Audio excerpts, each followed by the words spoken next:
This week, I'm taking this Goblin from its base color stage to this finish, giving you some tips to improve your skills in the process. If you find the video useful, make sure to subscribe. I've been posting videos every 6 days since the beginning of the year, and I plan to continue till the end of it. I'll begin with the skin. I took dark green and added light green in small amounts to get a color progression. I'll be using these to layer over the muscles and face in order to create highlights. With each layer, I'll be working in a smaller area each time, always leaving some of the previous step visible. For details such as the fingers, I angle my brush sideways to avoid getting paint in the recesses. How many layers you apply is up to you. The more, the smoother the result. I ended up doing 3 apart from the base coat, with the last one being just small dots and lines. If you want a more detailed explanation on where to highlight muscles, I'll link above a tutorial where I focus on that topic.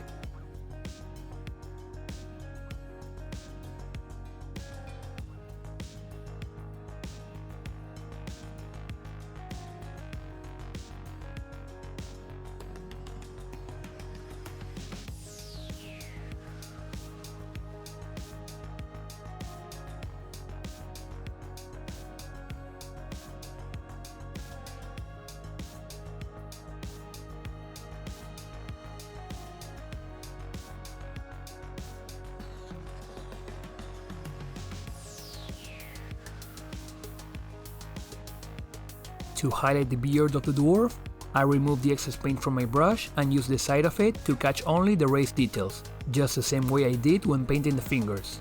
I followed this up with a second application of orange with a pinch of yellow added to it. For the black robes, a bit of grey was added to the base color, and used it to highlight some edges here and there. Not much work was spent on the robes, since I want the attention to go to the armor I'll be doing next. I even washed the robes with a heavily diluted black paint to tune down the highlights. For more information on how to work with the color black, you can refer to the video I'll link above. This is how the model's looking so far. While I could paint the armor with metallics, I prepared the color progression of dark grey, light grey and ivory, with which I'll show you how I painted the front and back of the armor in a non-metallic metal style. It is important to have your color transition mixed and ready in your palette. I begin by working the lights on the top half of the scythe towards the edges. I grab lighter colors as I go up, and once I reach the top, I go back down towards the center with my shadows. On the bottom half, I do the same but in the opposite way, to create contrast between lights and shadows.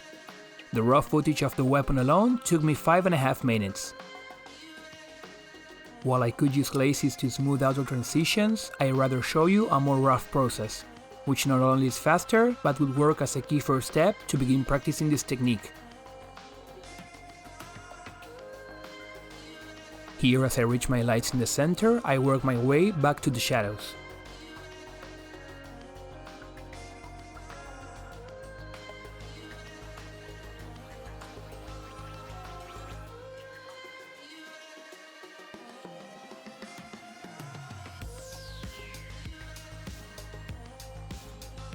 The effect really comes to life once I grab my lighter color and begin to edge highlight everything, which, as I've mentioned before, it's not that hard as long as you work with the side of the brush.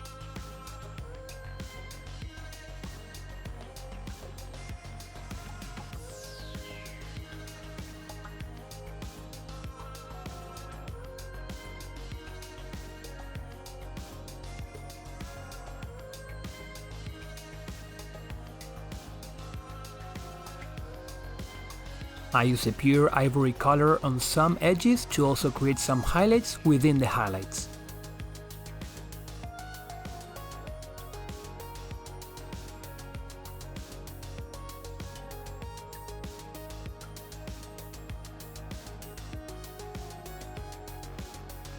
With the metallics finished, I'll give you a very important tip for your bases. Don't be afraid to add color to them. Forget about using black, grey and white. Throw some color in your rocks and highlight them either with a pale yellow or a pale pink. While a base must not look better than the model it's holding, a boring base will detract from the overall piece.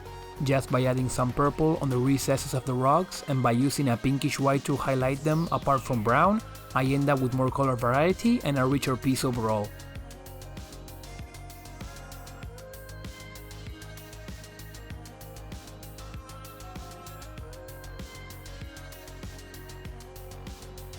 Whether it was from the skin, metallics or the base, I hope you found this video useful and it encourages you to try new things your next painting session. I am preparing some more advanced tutorials on the side, so stay tuned for that. I'll see you next week.